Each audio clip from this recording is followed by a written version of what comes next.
This is the future.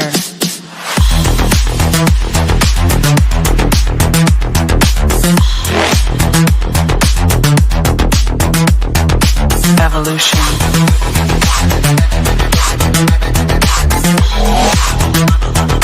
This is the future.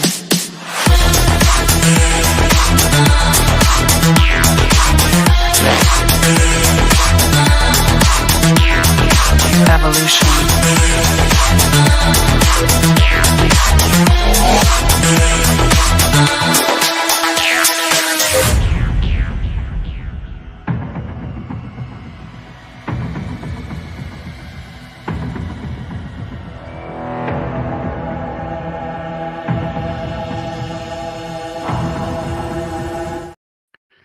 Well, hello, everybody. Welcome to Beyond BMR. Of course, I'm your host, Bigfoot Michigan Rob.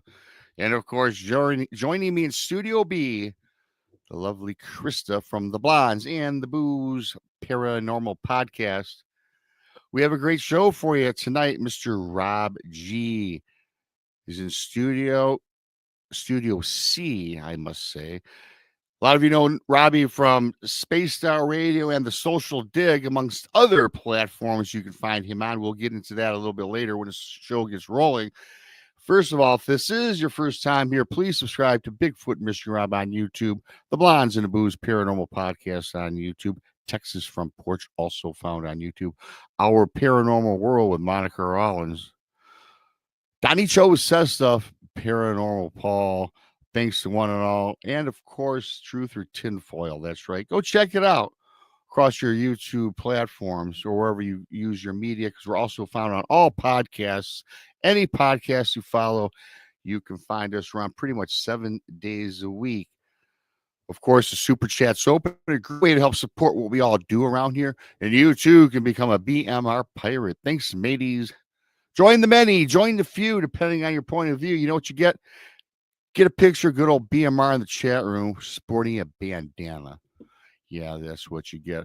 Also, really briefly, I want to thank everybody that's bought my book, Bigfoot Michigan, both my books, in fact. Bigfoot Michigan Rob presents True Cryptid Encounters, Book 1 and Book 2, both available on Amazon. Just type Bigfoot Michigan Rob in your Amazon browser.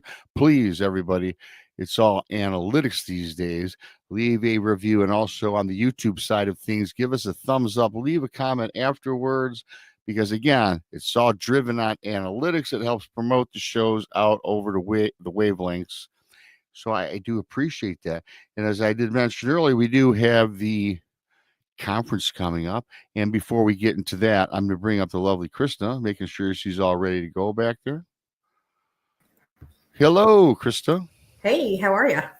I'm doing great. I'm doing fantastic. It finally went to 16 above zero.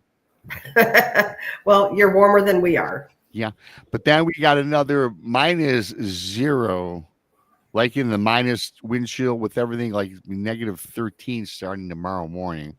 Yeah. And February is typically the worst month in Michigan for me, in the southern part of Michigan.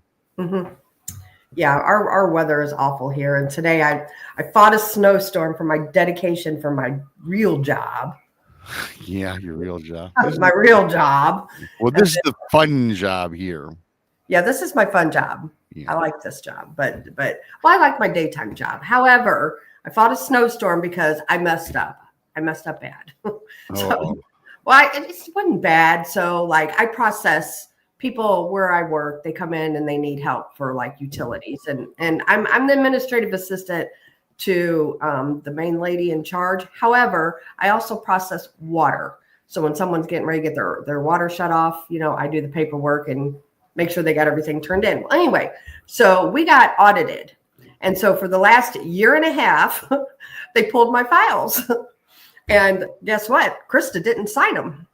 So I had to go into work early today and sign all my files before turning them over to the auditors this morning. Ouch. Yeah. So I fought the snowstorm. Everybody, I mean, like literally my boss is laughing at me. She goes, well, if that's the worst thing you do, we're good, and everything else was fine. But it was just funny that, yeah, I'm really bad about signing. But that's part of your everyday job. Is that something you do every day? Every day. But I never sign them. I never, because I just, I go on to the next one, throw it over, go on to the next one.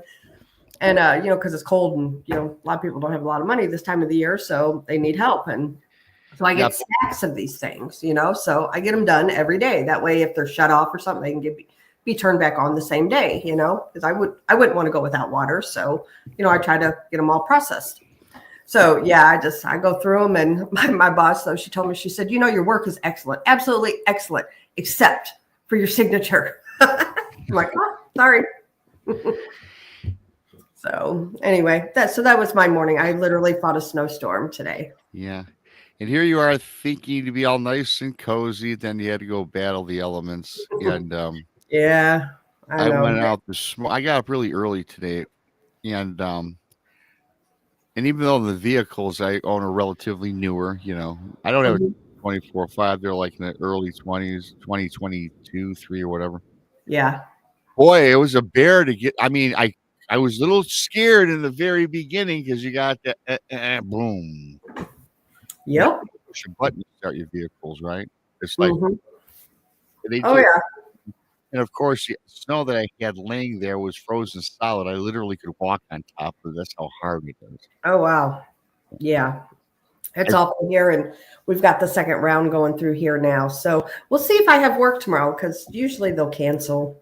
Well, the cool thing about your job too, Krista, is you have a cool office, and you've got a good relationship with your employees inside the office, but you also get to work from home, which is pretty cool, as you mentioned earlier. Yep. And I'm fortunate. I have 2 good jobs, and I get absolutely. Yeah. You got your job on your show, on my show, Midnight Smoker. Thank you for the awesome super chat, Midnight Smoker. Great way to start the show. Yeah, before we bring up our Mr. G, we got something going on, right? Hey, real quick, before you do that, can you let Midnight Smoker know where to email you? He's I put up the big scroll here going at the bottom, but I will tell you it's very easy. It's Beyond BEYOND BMR at gmail.com. Yeah, and you can catch it on the scroll, and anybody in chat that's a mod that has it can drop it as well. So yeah, Midnight Smoker, thanks for the awesome super chat. Yep, thank you, Midnight Smoker. So with that, we got to get this. We got this conference coming up, which I'm very excited about. Me too. Let me go through my list of things to do here. Blah blah blah, and of course you're gonna have to read it, but we do have. I'll take down the scroll for a minute here. The banner. I can read it. It's all good. You don't have to. Well, anyway, we have September 19th and 20th. We have the Crossing Realms Conference held in Richmond, Missouri, at the Eagleton Civic Center, and we've got tons of great speakers, feature guests, special guests. Our entire crew will be hosting it. Yep. And with Tex as the MC. So if you want to give a quick breakdown on who's all going to be there and what we have going on. Yep. So we'll start with special guests, because we always start with the featured guest, right? Sure. Yeah. We'll go backwards. So Dave Glidden, he is a ghost guy. He's into all kinds of things. He's filmed some documentaries that I'm actually in one, and Brandy's actually in a separate one. So he's a good friend of ours, good guy. Linda Eastburn, she's wonderful. She's got a great channel on YouTube. If you guys haven't checked her out, definitely go check her out. Rob, haven't you been on her show or something? I was on her show several months or 6 months ago. She does a great job. She documentarian, author, and has now her own YouTube channel, which by the way is like super huge, by the way. Super huge. Yeah. And she's really, really a nice gal. And we actually had her on Blondes and Booze, and she's just a wealth of information. Chris Garitano, who we're going to be watching his movie that Friday night. Mike Familia, he is a Bigfoot researcher, and I'm looking forward to hearing him speak. Ryan Edwards, he's our buddy Ryan Edwards. He is he for his age. I mean, I think he's just not like legal drinking age. He's not very old, and the kid is a wealth of information, and he has books he's wrote. So definitely come and see him. Dana Stricker, she's a friend of Brandy and I. She's a psychic medium, and she's going to be there. She's going to be doing some readings. Ken Gerhard, I really don't need to say much about him because I think everybody knows him. And then our featured speakers are Josh Hurd, Professor Heather Mosier, Will Lunsford, Lady Ann Celine, who is going to be talking with Ron Murphy, Dr. Dean Bertram, Greg Ogles. I think we all know who he is. We do. Frankie and Dan from Haunted Souls, and they're bringing the haunted car. Bringing the haunted car, yes. And then Sir Brian Bowden he was on with Tex last night, and he's always on Blondes and Booze, or he's on BMRs or Tex. He's on one of our shows all the time. He's floating in the atmosphere. He's in the galaxy surrounding us. Yes. And then we have Miguel Ramirez, and if you have not subscribed to Sasquatch Theory, do so. He puts out some great stuff too. So anyway, that's it.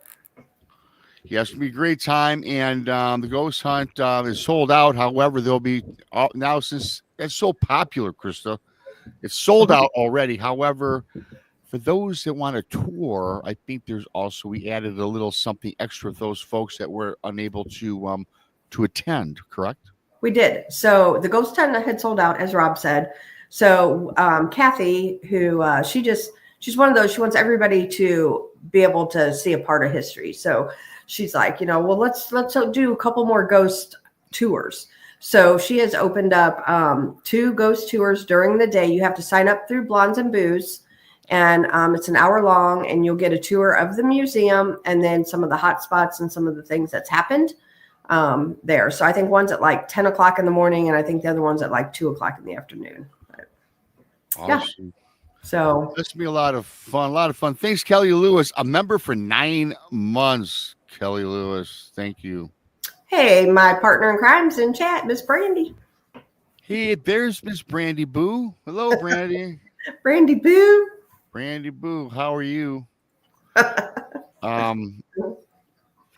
Anyways, yeah, so everything's great, everybody. Get your tickets. You're on Eventbrite. We got 20 well-known people going to be there. It's going to be one hell of a show. It is one heck of a party, let me tell you. And you know what? We also have a great show planned tonight because we have Mr. Rob G joining us. Absolutely. And Rob sent me a fantastic bio. I get bios from folks that are like 2 sentences long, so I memorize them. Mm-hmm. They're pretty, it takes me 3 seconds to read and 8 minutes to memorize.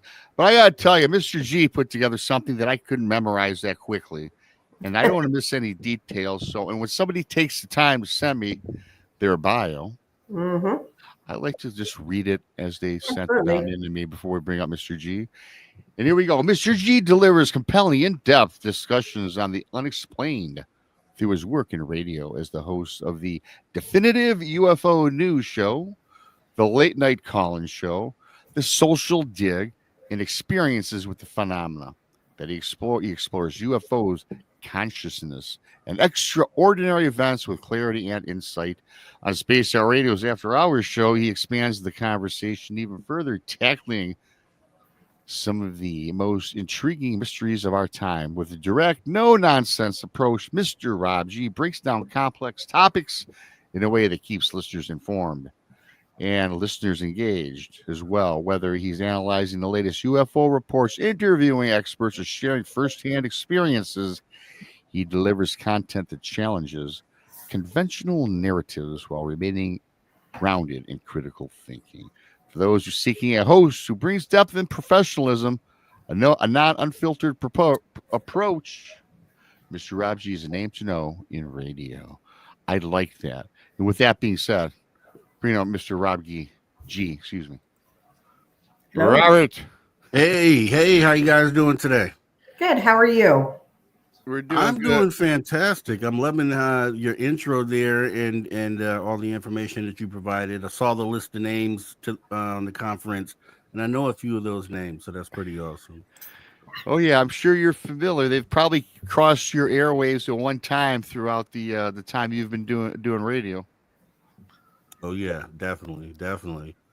What do you guys got in store tonight? What are we doing tonight? Well, we're going to cover the whole plethora, as Dave would say, of things tonight, anywhere from UFOs, aliens, and paranormal, everything. I know that you're well versed in a lot of it. You've also had a lot of good experiences, cool experiences. Yeah. And I must say, I like to start the show with this. We're not going to mince words here. I was on with you a while back, And thank you for that. That was a great show, by the way. And you had talked to me about this paranormal encounter you came up with. You found in your home, where you live, and I got to ask you before you get into that, though, Rob. You got into radio. Was it because of your experiences? And then we can move on to what you've had happen to you with your. Wow. Yeah, no, great question, and it's crazy because I really didn't. I was more so led into this. I used to be a musician in my earlier life here, and still a musician, I guess, to this day. But I was on a whole different path, and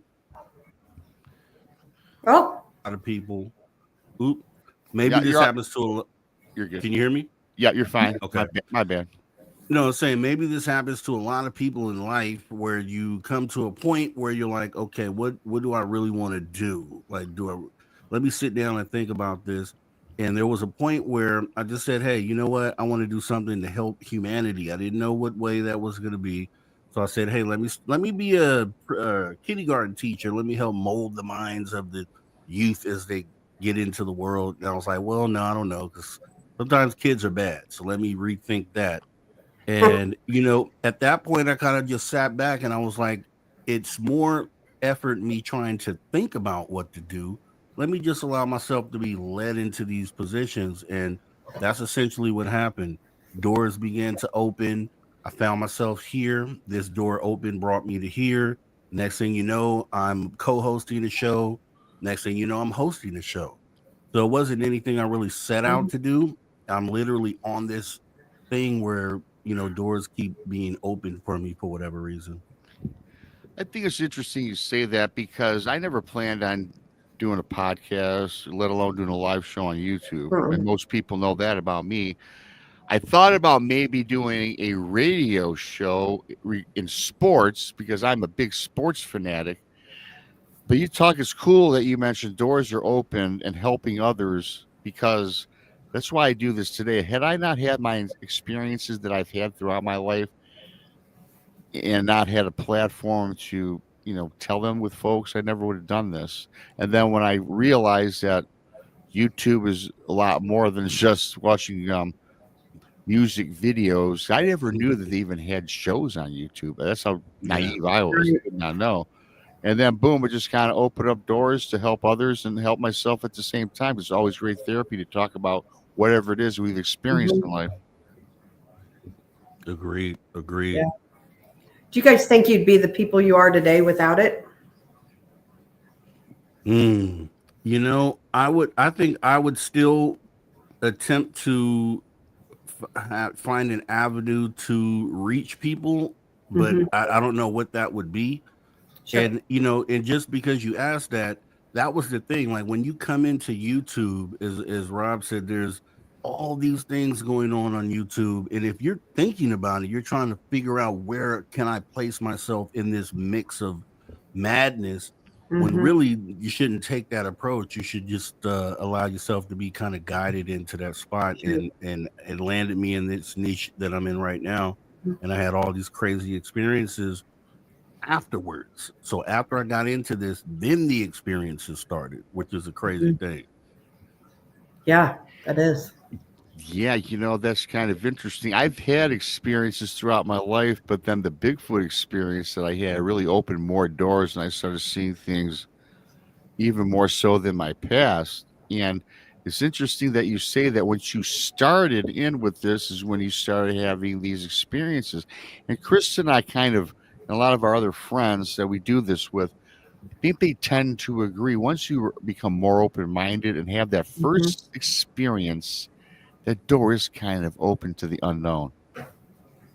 True.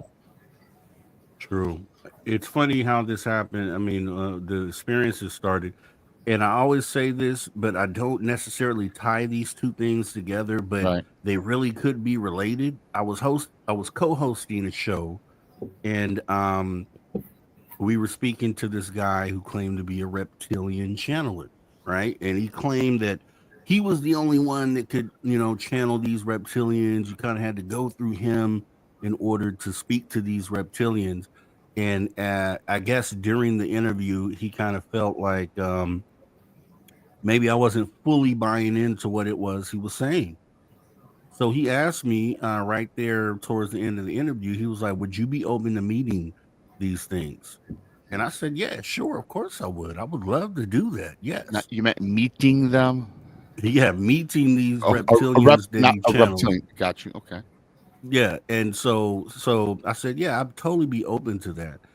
And literally within 6 to 7 days is when I had my first UFO experience, which was 47 objects in the sky at one time in the middle of the day. 47 objects flying right overhead, middle of the day within 7 days of him saying that. So I Wow. always think that's weird. I don't know if I necessarily connect the two together because I just don't want to jump on that bandwagon without proof that they are related, but it's very strange.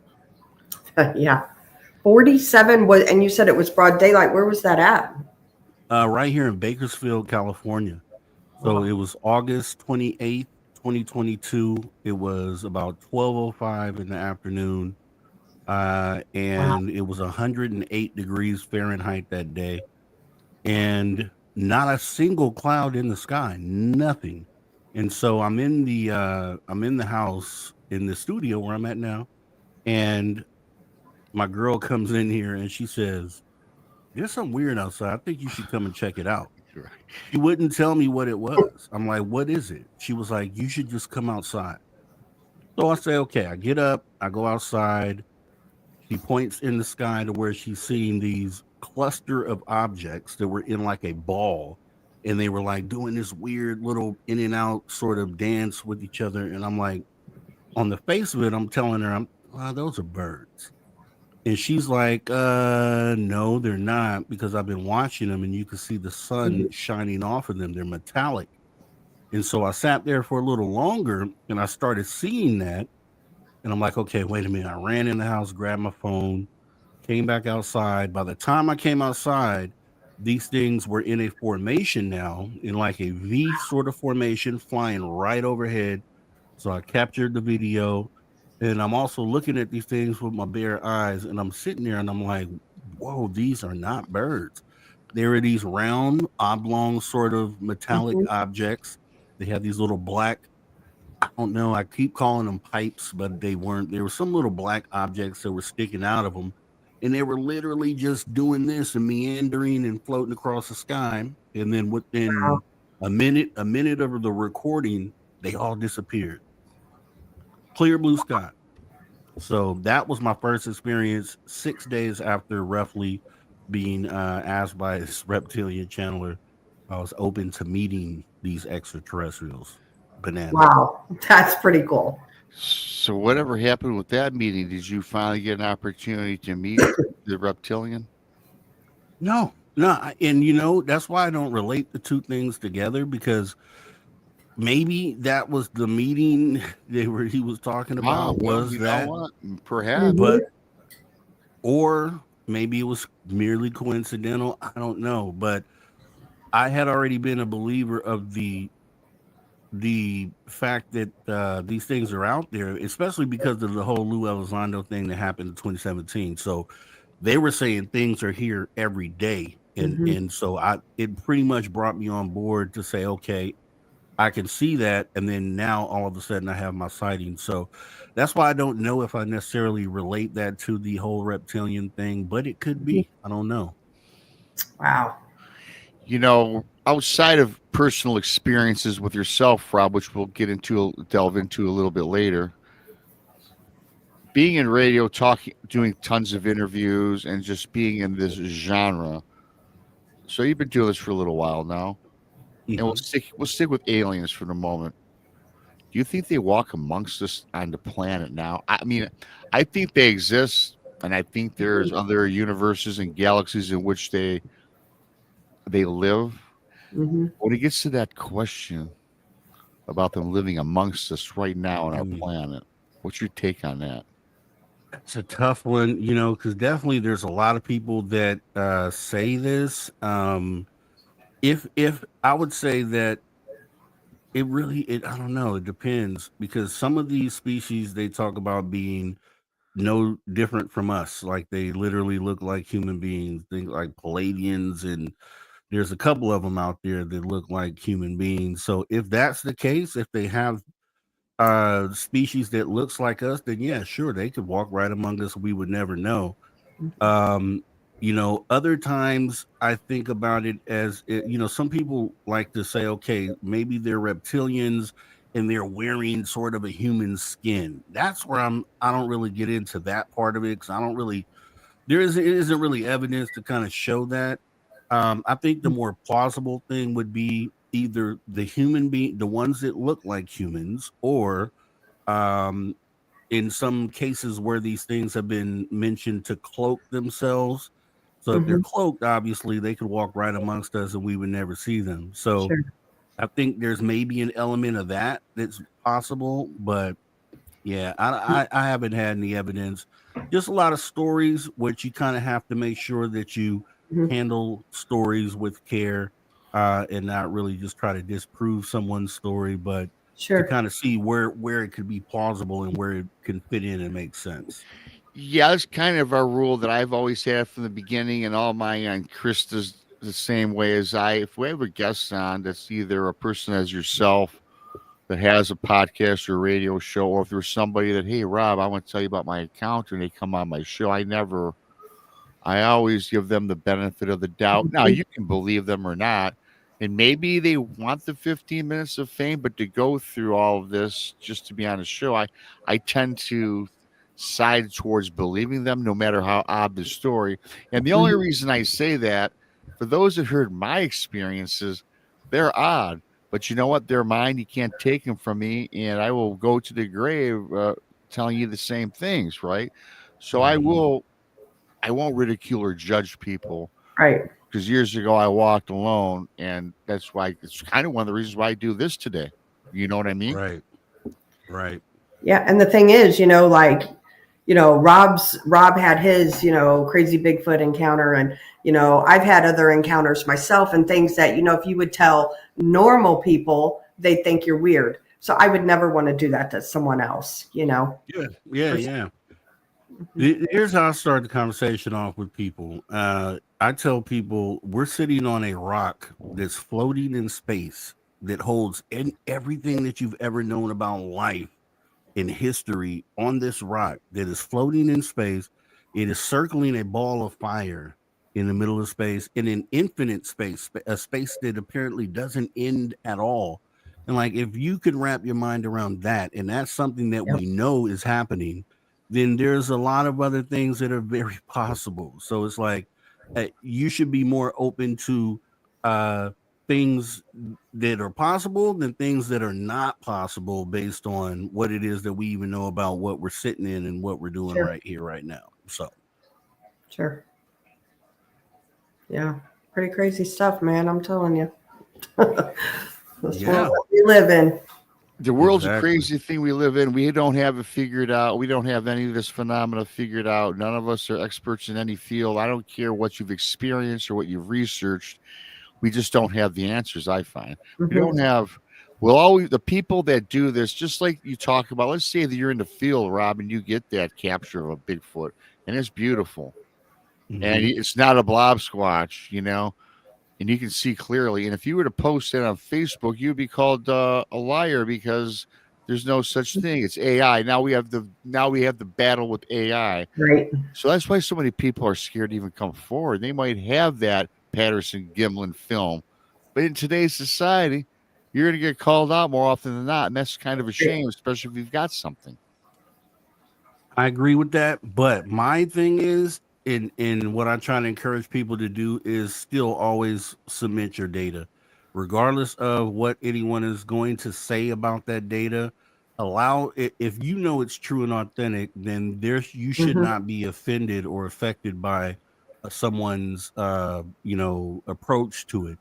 Put it out there, let them have at it, because you may find out that your data is the data that cracks the case, or is the thing that aligns with that other person who needed that little piece of data Mhm. to make their experience true. So I always say, regardless on how it's going to be perceived, even with AI and all that out there, still submit your data. And that's your duty as an experiencer, I think, is to Mhm. help the overall picture of all of us, of humanity. Because I pointed out before that there are people out there, maybe even listening tonight or in the future, who have never had a sighting at all. They've never had an encounter, an experience, but they know that this stuff is real and true. And the one thing they would love and die to have is that experience. So how else can they have it? They can have it Sure. living vicariously through you or through this other experiences. So that's why I always say bringing data is important if you have it and you just don't know who it can Mhm. help. Sure. You know what, Rob? I don't know why you Either mobbed way, the Robert kick, man. I told you none of either, us we don't go by the name. Now it's in my head. Um, either way. you couldn't have really said that any better because Mhm. I mean I mentioned what I said. There's many people that think that with the statement I made, a lot of people think that way, but you'll hear us on this show all the time talk about things, I've done a report, a brief report on Bigfoot crossing the road. Oh, Rob, that's your 20th Bigfoot crossing the road report. Kind of boring. Is it boring? And more importantly, which to me, something that you can't process is 8 foot tall, 1,200 pounds, and is going across the road in the woods. That to me is not boring at all. I don't care if you saw it for 5 seconds. But the piece that you brought up, which we all across our channels rely on, is the data. Mhm. Data is the key to what we do because that's all we have to go on. Well, and here's the thing too, Rob, like, you talked about people say, boring, Bigfoot crossed the road. Yeah. Well, it might be boring to that person, but this person, you just uplifted them because they're not crazy. Oh my gosh, it happened to someone else, Exactly. So you just don't know. That's why you do have to put boring things out. Yeah. And before Rob interjects, and because of that, it opens doors for other people. Wow. And if you hear it enough times and you're on the fence, wow, yeah, I've got to tell people because you know what? I've heard this 1,000 times. It's what happened to me. I can't be the only one. Sure. Right. Exactly. Yeah. Yeah, where would we be without data that was put forth before your experience or my experience? Where would we be? What would we have to weigh that experience against? And that's why it's so important for us to catalog data, and that's why it's important as well for those out there who may be afraid to come out and talk about their experiences to do so. And that's kind of what I facilitate through my show, my experience with the phenomena.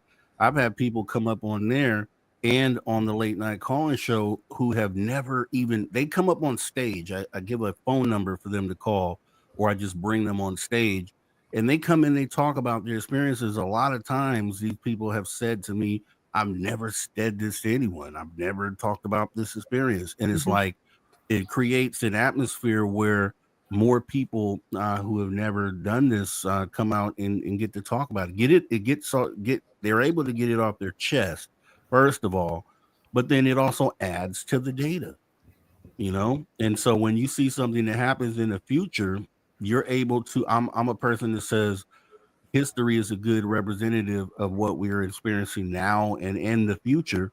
And so if we can take this new experience and weigh it against the historical data, then we can kind of corroborate some things and validate some things about this potential new sighting. Rob, I don't know if you've ever come across a cryptid, Bigfoot, Dogman, Mothman, what have you, but I like to get your take, and I love talking with people like you that are similar to myself and Krista. We interview people, and we talk to people that we had no idea about certain subjects, and we learn things on a daily basis. Hey, real quick. Yeah. You want to ask your question and then go in and you had somebody that was banned that shouldn't have been banned. Who was banned? Kimber. Yeah. Yeah. If you guys wouldn't mind, the moderators just watch your fingers, man. Yes, please. Yes. You only get banned here. Here's a quick. Sorry, Rob. For anybody that is a moderator and you're blue, The only people that we really ban and put in timeout are people that disparage the guest and are just using profanity abusively. Right. Anybody in chat room is entitled to their own opinion, and you can say things objectively that you disagree. If you disagree, that's America. We all have a right to disagree. Mhm. Just phrase it appropriately. I think sometimes fat fingers. I mean, And it's mostly fat fingers on our shows because we really don't have any issues with any trolls. So, but you will have to go in and unban her. I'm gonna have to go do that right in now. a minute because I'm gonna have to do my mom's thing in a minute, as you well know, and I'll take care of that for you. So, and then another 20, 30 minutes. I don't know. Maybe I can do it on my phone. I don't know. But anyways, I get my phone. Sorry, didn't mean to interrupt you. No, it's okay. I still got my train of thought. Rob, I don't know if you've seen Cryptids, Bigfoot, aka Dogman, Mothman. But with all the people you've spoken with and interviewed, I got to ask you this. I think this is an interesting question, whether you're an experiencer of this or not. Where do you tend to lean when it comes to these cryptids? Flesh and blood or spiritual? I know it's kind of a question that you can't answer. I still can't answer it, but I'd like your take on it. Yeah, great question. I mean, the way I have not personally had an experience yet with cryptid, but I'm open to it. I talked to too many people that I've interviewed who I'm looking right in their eyes and they're telling me a story, and you can't help but feel that they're telling their absolute truth there. And I always start everything with that whole analogy of, hey, we're sitting in space, infinite.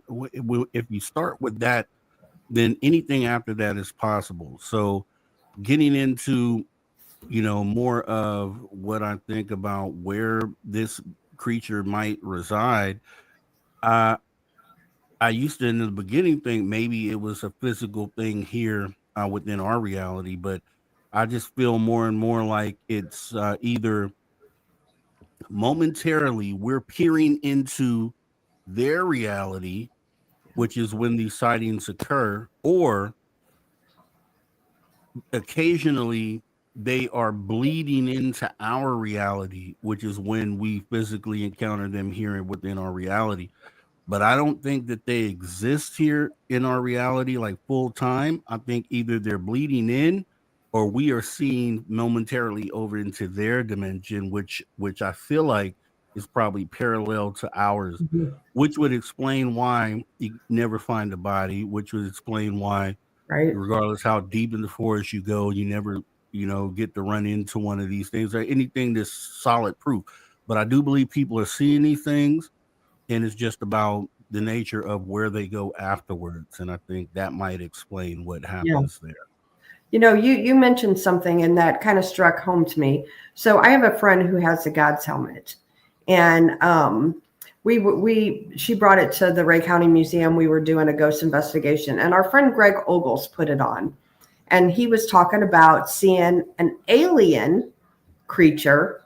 However, it wasn't on our dimension. He went to its dimension, and he said it was like, oh wow, what are you doing here? Like he surprised it.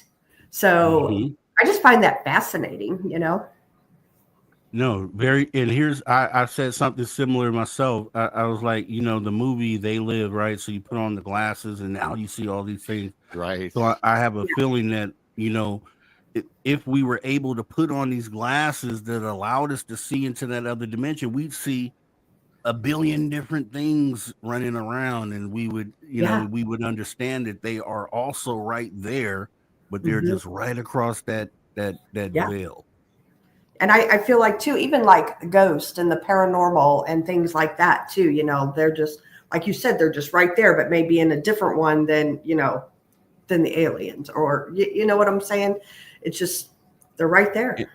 And they could literally be all in the same one. We're not even sure. It's so strange because if you think about it, the dinosaurs were here in this reality that we supposedly call reality. We're talking about 60-foot lizards. So isn't it, that's very weird and very strange to have coexisting with us in that way. So in this realm, in this reality we live in, that was a thing, these 60-foot lizards. So to them, in this other dimension or reality, they might be like, whoa, they have 60-foot lizards going on over there. And to Yeah. them, that's very strange. And Yeah. that's why the whole parallel reality thing starts to make sense to me, because yeah, it's possible that that's a Yeah, absolutely. It's crazy stuff, man. I just want to know more and more. Exactly. learn all the time. Yeah, for sure. That's why we kind of do this. You know, when I started doing Yeah. this, I know how long it would last. It's lasted a little while now, because when you think you know something, you don't know anything, and curtailing it a little bit toward you and your experiences, Rob. I know one's experience, which I kind of want to save for last, because I really gives me chills. However, anything that you've come across throughout young life, it doesn't matter what age, it doesn't matter where you want to take it. Anything that you can provide the audience, which is like, wow, that wow factor. I don't know if I could take that. Yeah, it's I think what has happened with me, because you have different groups of people. You have groups of people who have had experiences since birth, since kids, Yes. and now their entire life they've had all these different experiences. Then you have people who have never had experiences, which is what we talked about earlier. Then you have people who didn't have experiences until later in life, which is kind of my situation. And so I think for the first group of people who've done this all their lives, they have different moments they can point to through life. But for someone like myself, a later in life person, I think what ends up happening is I get to look backwards on things that I didn't really pay attention to at first. That now I can be like, wait, was that an incident? Or wait, was that an experience? Because I have this one where and I've always remembered this experience because it was weird. I never attributed it to anything, but I was about 9 years old roughly, and I was in the car with my mother. It was about 8 o'clock at night, but the sky was dark, and we were driving across this small little overpass, and all of a sudden this burst of light kind of burst into the car. Now at the time I'm just thinking, okay, another car turned and directed his headlights into the car. So I'm like, okay, that is explainable. But then a year or so later, and I just interviewed this gentleman uh, last weekend, Jay Albertson. He talked about this implant he had in his neck, metallic, right above his collarbone. And that aligned with me because about a year after my thing in the car, I had this thing on my collarbone, right? So I'm like, okay, that's weird.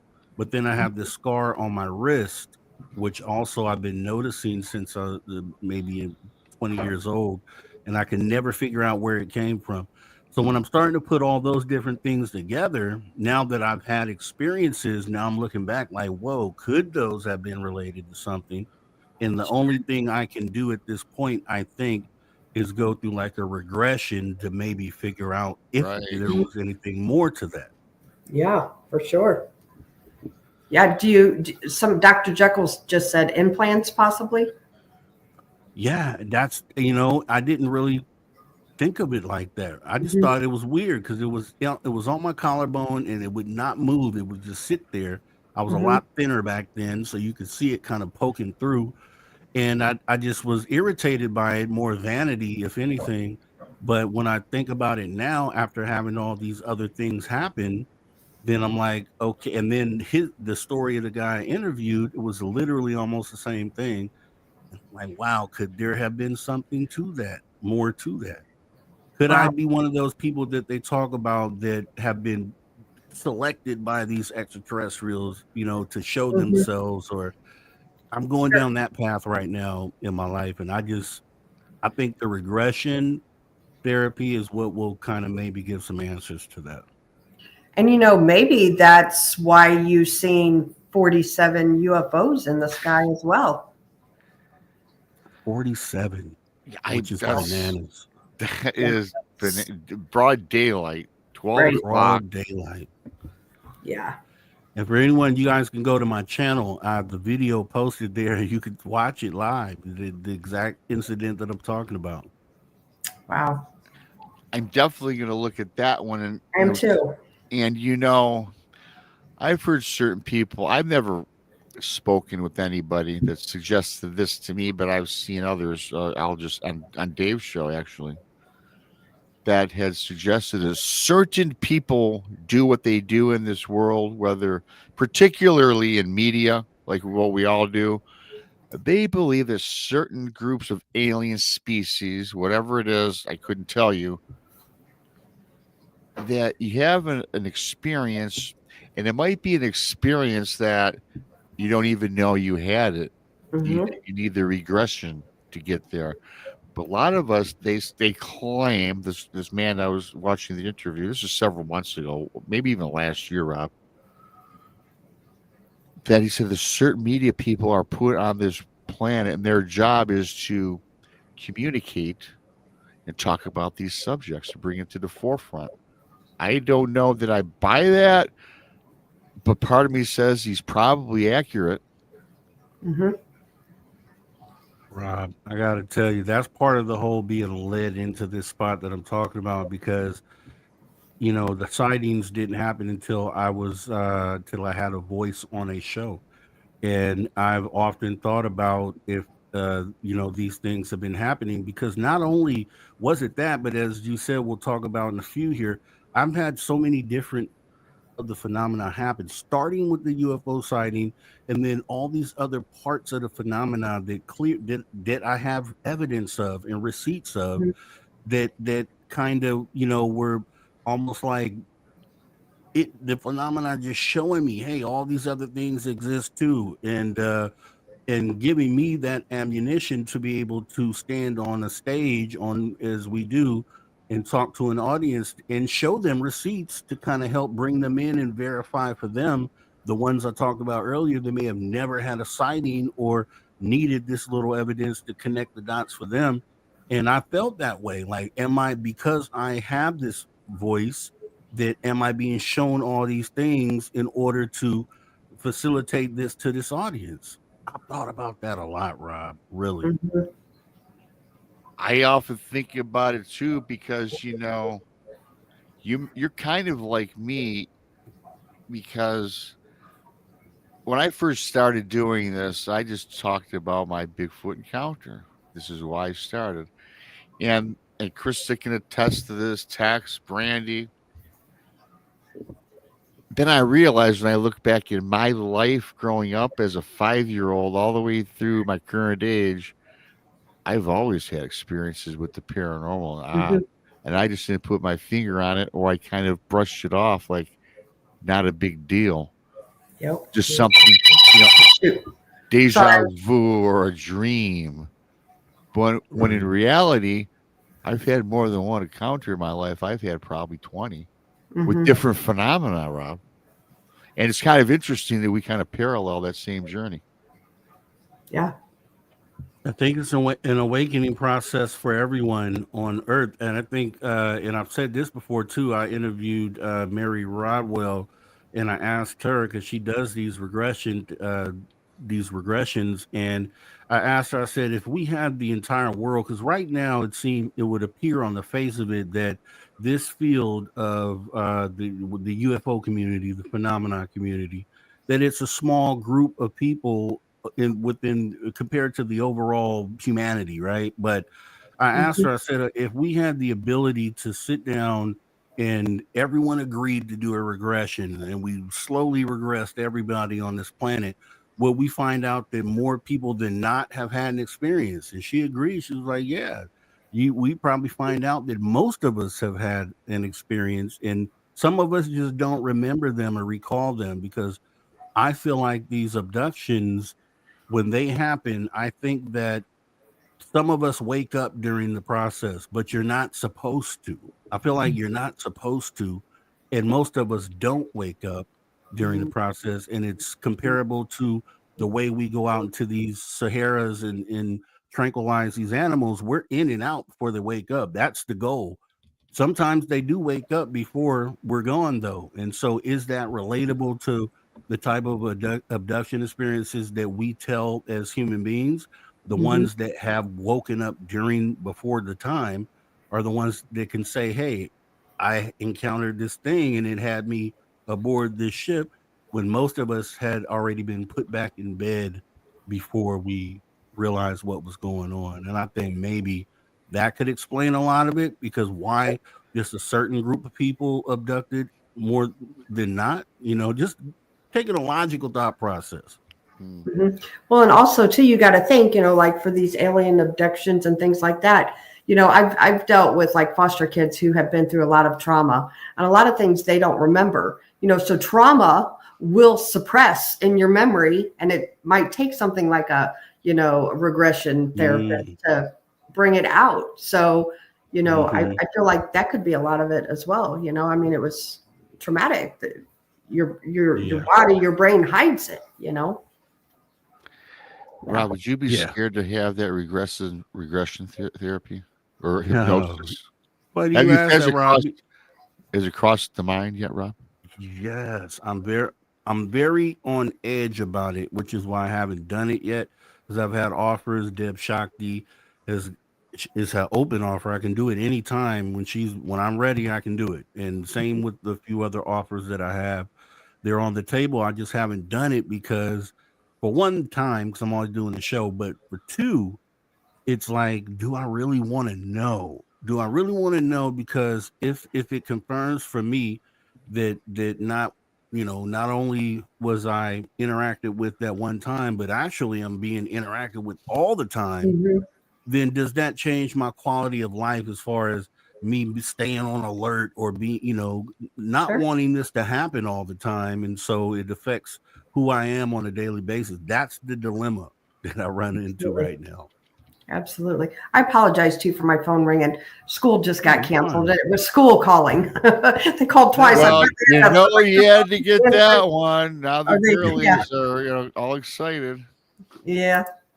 They probably already know with talking to their friends. They probably do. You know it. Yeah. So, yeah. They're always one step ahead of the parents. That they are. So, again, I apologize to everybody. Good. I'd like to thank all the newer people for coming on in. Please subscribe to Bigfoot Mr. Rob on YouTube, the Blondes and Blues Paranormal Podcast. And, of course, Mr. Rob G. Why I'm at that, Ben, Rob, we're kind of midway through. Why don't you promote yourself to our folks where they can find you? And I'll also have you do that at the end of the show. Because while you do that, then Krista can take over because I got to do something for Mother really quick. I'll be back in 2 minutes. Yep, I appreciate that. Yes. You guys can find me over at youtube.com/@Mr. Rob G, just like it's spelled on the screen right here. I do a few shows over there. I do the Social Digg, which is more of a sort of talk sort of show. I do a my experience with the phenomena, where we have viewers like yourself come up on stage and talk about your experiences. Cool. I do a late night call-in show, which is usually done right after the after hours. So on the weekends, we start kind of right around midnight Pacific time, which is crazy. And then I have a UFO news show I just started, which is Definitive UFO News Report. So we have a bunch of stuff going on over there. So we'd appreciate a subscribe and a like if you wouldn't mind going over there and doing that. And then Spaced Out Radio, of course, with Dave Scott. I'm doing the weekend show there, Saturday and Sunday from 8 p.m. Pacific until 11 p.m. We interview a lot of fantastic guests and we do things to move the needle. So we love your support over there as well. YouTube.com/@Spaced Out Radio. Very cool. Very cool. Thank you. Thank you. You have a question here. Let me go to it. I wanted to ask you. Mike asked you, have you seen the full body shadow figure since that picture was taken? Have not. And that's a great question. No, have not seen it since then. And so it just leaves the question for me still of what was it? Because I don't know if it's paranormal or I've had theories about that, and they've changed into other things. I think that's what Rob is going to want to talk about later. Okay. I was just going to ask you about it. So we'll wait for Rob then for that one. I think he's saving that one, for the last one. He's saving that one. All right, gotcha. What about Bigfoot? What are your thoughts on Bigfoot? Bigfoot, I'm in on Bigfoot. I look at some of these videos like and this is controversial because I know some Bigfoot researchers are in on this, some are not. But I don't know how I feel about Patterson Gimlin film. I just Mhm. don't know. Yeah. I'm on the fence with that.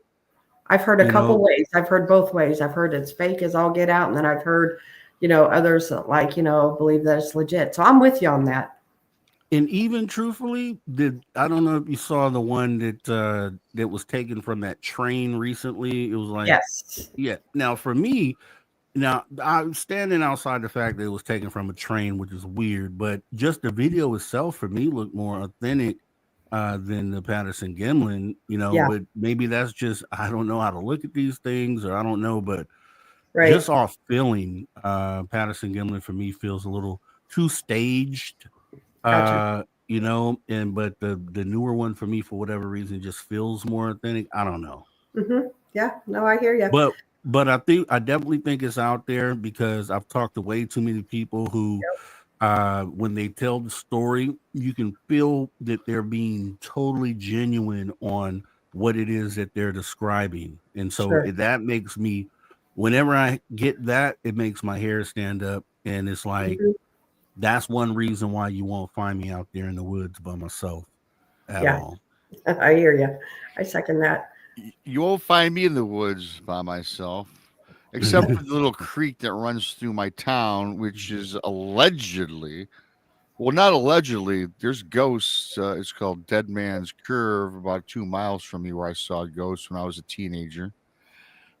Young couple got killed there. That's why they allegedly call it Dead Man's Hmm. Bridge. It was in 1967. This couple were driving a Corvette. They were no older than 20, 21 years old. And there Wow. is a bridge, and I've been there many times. It's all now grown over, but they took the curve going too fast, and there's an overpass where the bridge is that veers down, and there's a creek, and they dip down towards the creek, and they both were killed, and the young lady was decapitated as her head Oh, hit the bottom of the bridge rail. oh man. That has been nothing but a freaky place to go check out. Anytime you go there now, you see things. I saw a Hmm. ghost myself with two of my buddies when we were 18 years old, it was something.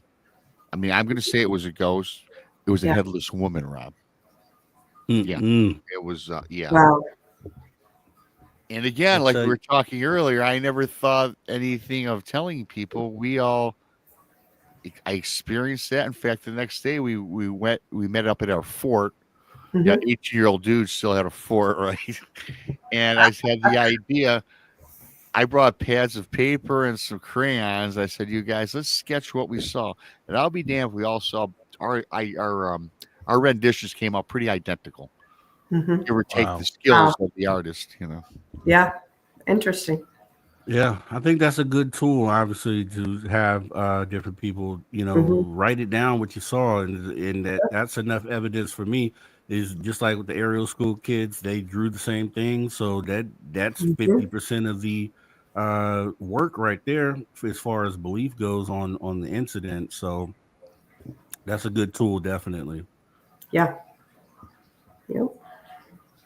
So what else you have going on that you can speak on that you've experienced? My favorite Mhm. one. We can save that when you're ready for it. Anything else out of the ordinary that you've experienced looking back in your life, Rob? See, I can go into it. It's in chronological order, especially how this all laid out. But I Well, think for the Rob. thing you want to talk about, huh? Yeah, Rob, you can do it however you want to do it. I always put the guests before my selfish reasons, and you got a nice following in here tonight. I know some SOR folks also have joined to check out the show. Mhm. Thank you to all you folks. So, Rob, just the floor is yours, man. You can do what you Oh like. man. Okay, so let me just take this because usually I have the visuals with me. I don't have them, so I'm trying to describe as best as possible. Sure. So this all happened for me as far as experiences go. I want to say they all started August 28th, 2022, and then going forward. So first I had the epic UFO sighting, just mind blowing, middle of the day, undeniable, recorded UFO sighting.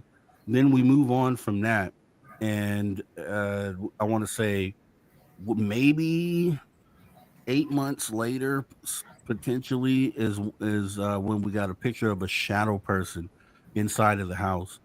So I was Wow. coming back from out of town. I don't know if it was Las Vegas or Sacramento. It was a long road trip, and we were just getting back, and it was midnight. And my teenage kids were already at the house. They were already there. And my daughter, she was in the hallway. She mounts her phone on her door, and she's on FaceTime with her friends, and they're just doing these weird, funny little dances back and forth. So she has it mounted on her door. She goes, is pointing down the hallway, looking towards the front door. Hmm. She's doing her dances. She has to stop to go use the bathroom. So the phone is still mounted. She goes in the bathroom. While she's in the bathroom, her friends see something at the end of the hall, and they hit the little picture capture button. She comes out of the bathroom, and then they tell her, "Hey, something's in your house." And so she's like, what are you talking about? They send her the picture, and it's the picture of the shadow person. So we walk in the house maybe 30 minutes after this happens, I guess, roughly. And she comes to me, or to both of us, me and my girl, and she shows us the photo. It says that her friends just sent her this. This just was taken in the hallway. And then so I look at it and I'm like, oh my gosh. I'm like, well, have you ever heard of shadow people? Do you know what that is? And Hmm. she says, no, I never heard of that. And I was like, well, you should look into it. You should look it up. I didn't want to scare her right off the bat, so I made her do her own research on what it was. So the next morning, I go in to ask her, and I asked her the next morning, hey, did you look into that? Did you see what shadow people were? And she was like, yes. And she was like, I couldn't go to sleep, and it just really bothered her and scared her. So we had that incident. And what happened after that is, in this studio I'm in right now, for a period of 2 weeks, maybe 2 to 3 weeks, I would hear walking at 2 in the morning, footsteps on this roof right above my head, literally clear Wow. as day, no mistaking what they were. Just boom, boom, boom, boom, boom, walking across this way.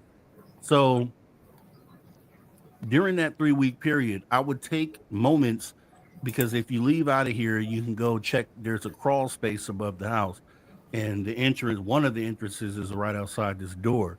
So I'm thinking, I'm going through all the rational things. I'm like, okay, someone is living up there or something, it just let me go through these rational steps first. So I go out there and one night and I go to check to see if someone's up there. And obviously they weren't, because it was impossible for that to be the case. So I go mark that off the list. And then one night we sit at dinner at the table, and I asked my family, I said, have you guys been hearing anything weird going on in this house? Like anything weird? And so my girl says no, she hasn't heard anything. My son says no, he hasn't heard anything. My daughter says yes. I've been hearing the same thing, these footsteps on the roof. And her room is the total opposite side of this house. We're on way Wow. opposite ends.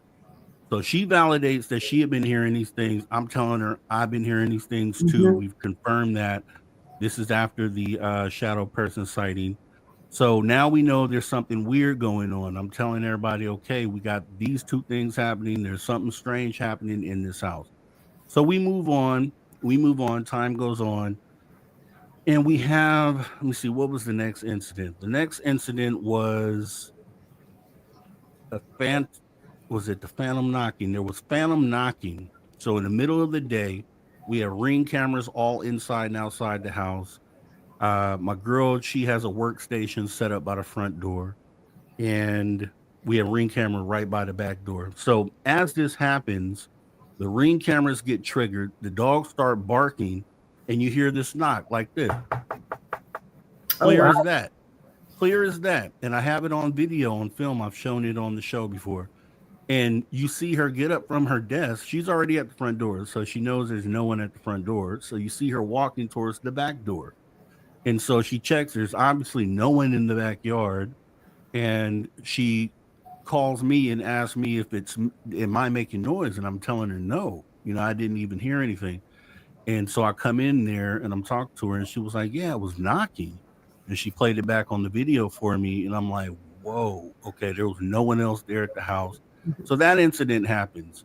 So after that, let me see, what was the next one? We had the phantom knocking. Okay, right after that, we had this lady, again, middle of the day, maybe 2 o'clock in the afternoon, who just showed up at the front door asking to take a shower, asking to come in and to take a shower. We're like the fourth house off the corner. So she comes and gets me, obviously, and I'm like, I don't know about that. So we kind of Yeah. deny the request, and she leaves. And I'm sitting there talking to my girl. I'm like, what? She came and asked to take a shower. Like, Right. this is Who does weird. that? Right. Did she go to the neighbor first, or did she just come here? And so I had her check the camera because we have them on the driveway. So we checked the Ring camera. There's no video of her walking up to the door. There's no video of her leaving middle of the day. So I'm like, Oh, okay, this is weird. Okay. Next thing that happens after that is we have this side house connected to our house, where our daughter who's in college, she'll come and stay occasionally. So at this time she wasn't there, and we have a Ring camera in there. And so I'm sitting here doing a show live, and my girl is sending me messages as the show is going. And then when I'm on like a break during the show, she comes in and she says, "Look at this." She shows me the phone, and there are orbs flying around the inside of the side house that wow. have triggered the camera. So there's these orbs that are meandering and floating around, leaving a trail, flying all around the inside of the room. She goes in there during this, and she's looking for them. You see her on film looking around for these things, and they're sitting there floating. She just doesn't see them. And that happened maybe about 6 times. It triggered the camera 6 times. We have 6 different recordings of these orbs. And these are all things, everything I'm talking about, I've shown all these receipts on the show Mhm. before. So everybody has seen these things. Wow. So, and then my daughter came home from college for the summer, this last summer. And, obviously we don't run the cameras when she's there, but we so the instances stopped happening at that time because we stopped running the cameras, but they haven't happened since. So she's gone back to school for the fall, and we haven't had anything else happen since. But all those things happened back to back to back. I was given receipts of each one of those incidents, and I was able to show other people on the show. And it goes back to the question that Rob was asking, like, do you feel like we're in these positions to kind of show these things to people? And those are the reasons why I felt like yes, because I had receipts for every incident that I've had, which is giving me the ability to Mhm. show the audience that these things are in fact real. Wow. That's great. Have you ever like checked out the history of your house or anything like that? Or I did. When we had I want to say it was right in the middle of the shadow person and the phantom walking on the roof. I looked into any depth at this address. I've looked at I did a lot of research, and the one thing I still haven't done that I was going to do, which was go talk to the neighbor and ask him, because he knew the people that lived here before we bought the Mhm. house, if they had ever said anything to him about weird things happening here. That's the one thing I still haven't done yet. And I Sure. kind of didn't want to do it because of the whole stigma thing, right? Because if they had never said anything to him, and then here I am coming to ask if weird things have been happening here, now I look like the strange person, right? So Right. that's the reason why I haven't done it, but I really want to, because I think the answer is probably going to be yes. Because I'm wondering why the people sold the house and then sold it as cheap as they did. So Yeah. that could be one of the reasons why. I There you just Yes. don't go. know. Have you ever thought about maybe too, like your daughter, maybe has some abilities, too, if nobody else but you and her, and maybe you have some abilities, Mm, maybe it's only showing itself to you guys for a reason. mm. That's very interesting. And no, I hadn't thought about that. And that could be I could definitely feel that. Now, here's the other part of it, though. My girl who didn't hear any of the walking on the roof, she Hmm. did hear the phantom knocking. Gotcha. She was the one who answered the door when that weird lady came. She Okay. was with me during the UFO sighting. She was one of the Mhm. other witnesses at the UFO sighting. So she's really been there with me for For most of every, them. Yeah. yeah, pretty much. Gotcha. Weird. Yeah, it is. And too, it kind of poses that question that always gets, asked. Why is it me, or why do we see things, or other folks see things, and Mhm. people go through walking in life and don't have anything unusual or strange phenomena happen to them? Now they might, and I Mhm. know about it, like which kind of happened with me a little bit, but I knew something weird was happening. I Right. just kind of brushed it off and forgot about it 24 hours later. Yeah, yeah. A lot of this stuff that I'm talking about, if you go to my channel and go to episode, my show is called My Experience with the Phenomena, and it's episode 1, which is the episode about myself. I put all this stuff in that episode. So if anybody wants to go and Very see cool. that, that's where it's at. For sure.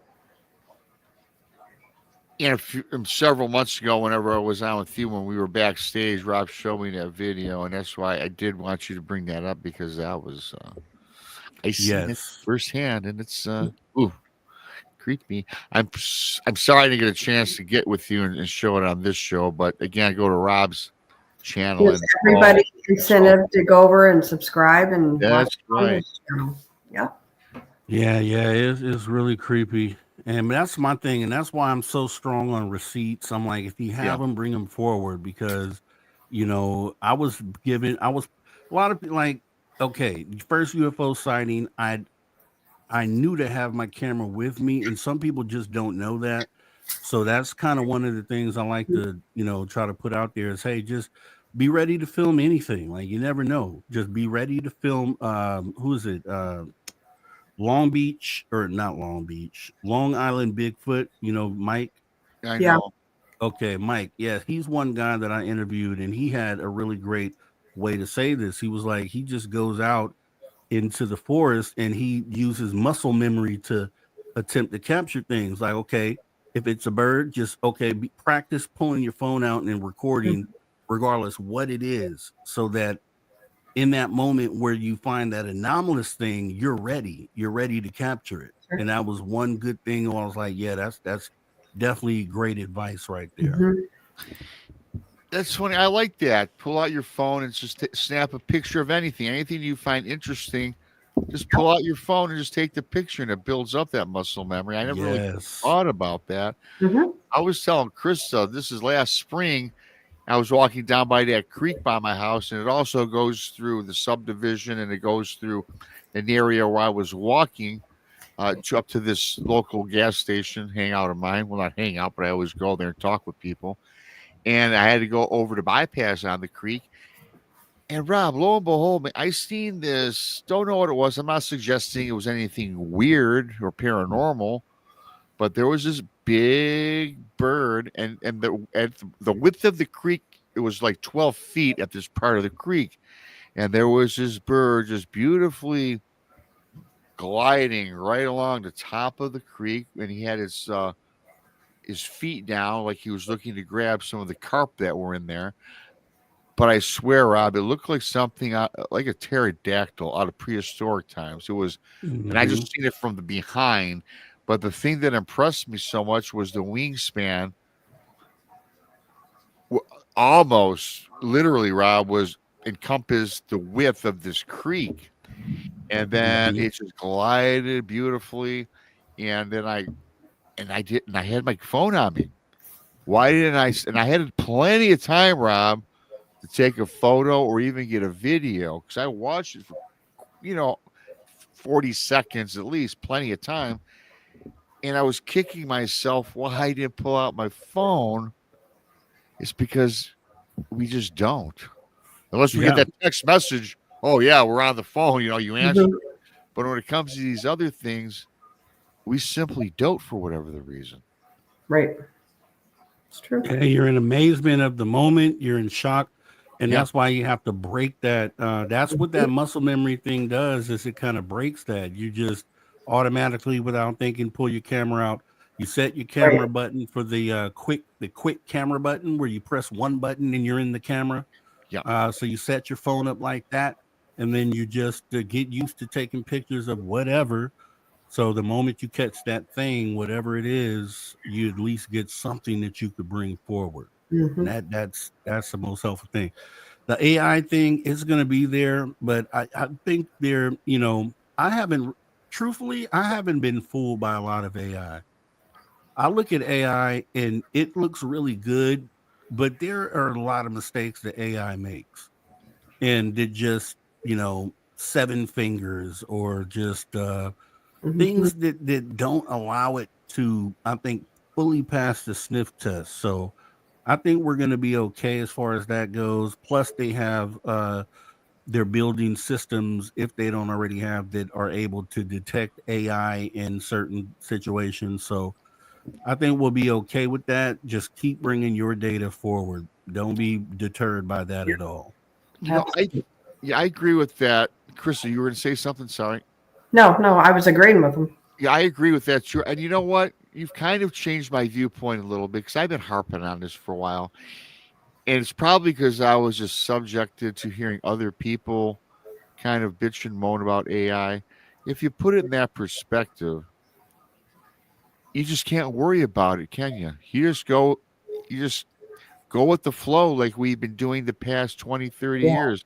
There's always be a new invention, there's always be new technology that we all have to get used to and deal with. Yes, Yep. sir. And so I like that point. You kind of changed my tune a little bit with the AI. It's there, just get used, deal with it, right? Like anything else in life. Exactly. Don't let it stop you from Yes. recording the data, because if we stop recording the data, then what do we have? Nothing. Stories. Yeah, that's all we have. And yeah. Mm-hmm. So you're absolutely, yeah, exactly. Sense. The data, and we do say that quite a bit on this show. I like that, the data. You're right up. We're on the same wavelength. Mm-hmm. We got maybe about 11 minutes. Creepiest story. It could be anywhere. Interview you've done where you were just in Mhm. awe.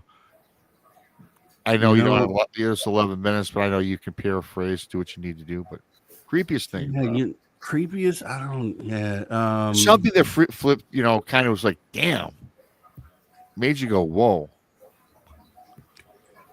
It's. Here's the thing. I try. I don't know if I register it in that fashion, because I feel like as a host, you have to stay like middle of the road a lot of times, Yeah. and I always find myself recalibrating myself, because I don't want to fall too far onto one side or the other as far as being biased or unbiased. So I try to stay so far middle of the road. I just take all stories into account, and I don't know that I've looked at one. I'll tell you the part of this that scares me the most, Yes. just in general, would be the fact that we don't know why these here. And then when I say that, I mean extra, and actually all of them. I mean, we don't really know, because we hear stories of cryptids that are Bigfoot in this case, that are just really nice creatures, and they wouldn't harm a fly, they wouldn't do anything to you, you're okay. But then I hear, a whole other side of these things could be really mean and really nasty, and it's like, okay, what would who is unexpecting of the fact that these things are even out there, what happens to them when they run into one in the forest? Like, do they end up part of the David Paulides, Mm-hmm. missing 411 cases, or what happens with those people? So I think that part of it scares me, which is why Sure. I won't go out into the forest by myself. I'm always afraid of, because of all of the experiences I've had so far, it seems like the next experience that it would escalate to would be a physical, in person sort of experience, like maybe with these abduction extraterrestrial. So I'm afraid of that moment where I look through the bedroom door and there's this being sitting there ready to do whatever. So those are the things that frighten me about this. And then also with the whole ramping up of what has happened lately with these drones being in the sky. And I've talked on my show about that. If we can account these things to be anomalous, then what does that mean? Does it mean that they're in a moment where they're now moving in and they're about to make this next move, whatever this next move is? Those things frighten me. Those Right. things frighten me. Yeah. The drones actually, that kind of freaked me out too, because you were hearing about them so much and now you don't hear anything, you know? That, unfortunately, is the attention span of people. It's sad too, because if that is something anomalous and they are doing exactly what they were doing, sitting in the sky for days and days on weeks on end, and then the first thing that we do as human beings is we're tired of hearing the word drone now, so we want to move on. If they're sitting here trying to have a contact moment that's sitting right in your face, and your first thought is I want to move on from this story, that bothers me. I Sure. think there's an issue there. Yeah. I get that too, and I can't speak for Chris. I don't think I've heard from a guest anything that really chilled me to the bone since I've heard everything. I'll be honest, what happened to me chilled me probably the most. My own personal account, right?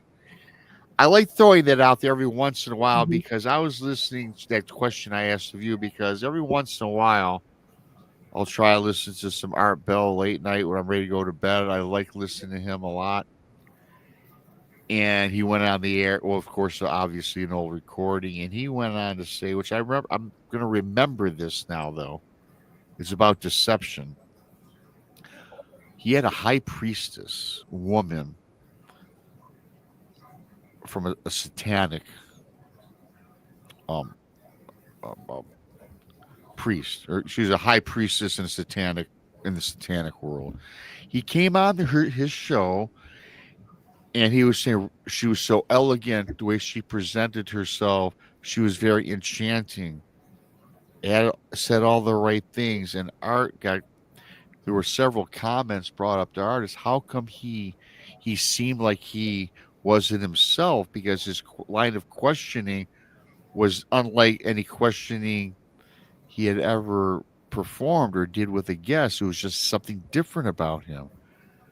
And during that whole show, the 2 hour show, so the very next day, he's telling his audience, most scared he's ever been in his life. He just realized this morning when he was talking with this high priestess of the Church of Satan that she had him so memorized that he was in awe of her.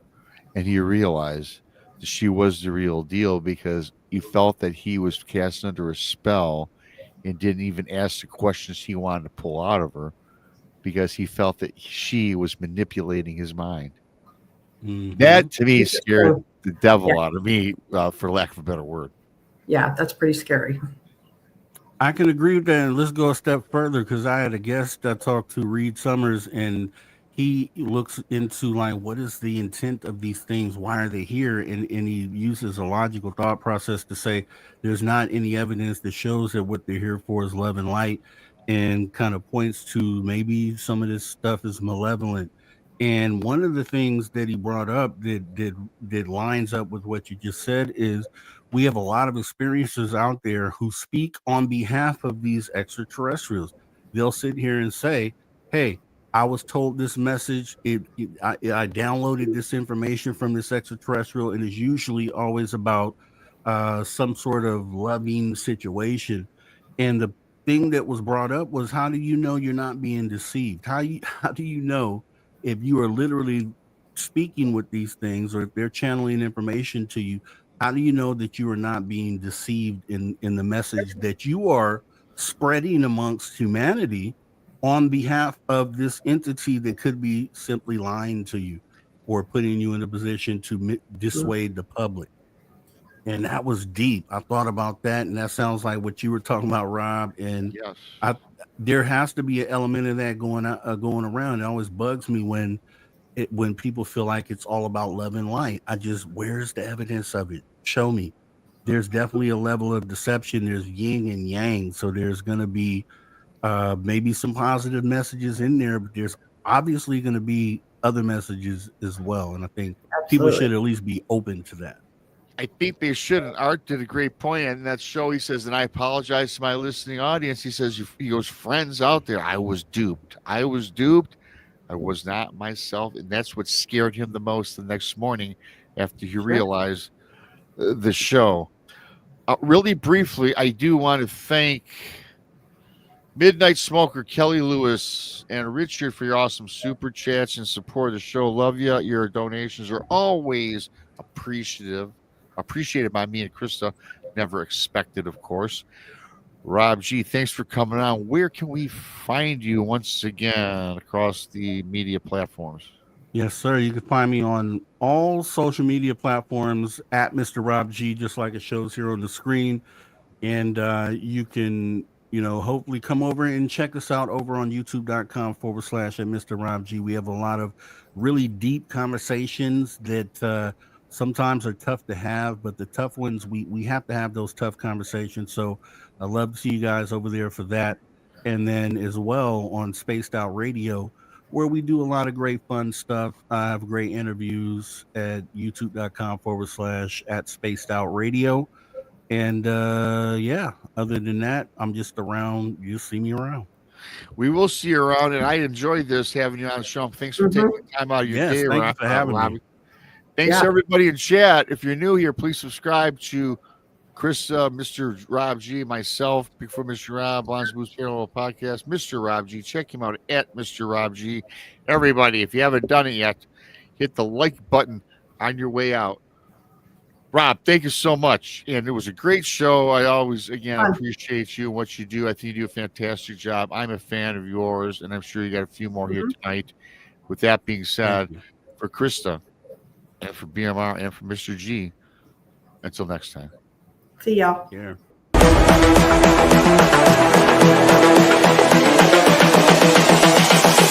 This is the future.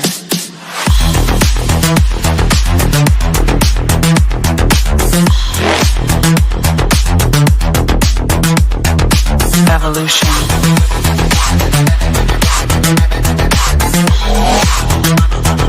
This is the future.